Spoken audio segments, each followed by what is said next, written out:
News 7 ઇન્ડિયામાં આપ સૌનું હાર્દિક સ્વાગત છે। મોડાસા પંથકમાં જુદા જુદા 3 અકસ્માતની ઘટના ઘટી છે। મોડાસા શહેરના સાંઈ મંદિરની સામે ગત રાત્રિએ પૂરઝડપે આવતી કારના ચાલકે સ્ટીયરિંગ પરથી કાબુ ગુમાવતા કાર ડિવાઈડરને અથડાતા અકસ્માત સર્જાયો। મોડાસાના શહેરના ગાયત્રી મંદિર સામે સાકરિયા તરફથી મુસાફર ભરીને આવતી રિક્ષાને પણ માર્ગ અકસ્માત નડ્યો હતો।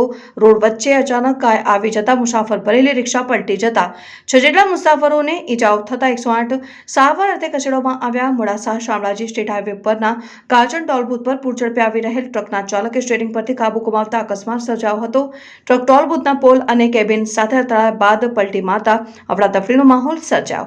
અકસ્માતમાં ટ્રક ચાલકને ઈજા થતા સારવાર અર્થે મોડાસાની હોસ્પિટલ ખાતે ખસેડાયો હતો। આ મોડાસા પંથકમાં 3 અકસ્માતની ઘટના બનવા પામી હતી। Reporter Hitendra Patel, news 7 India, Aravalli.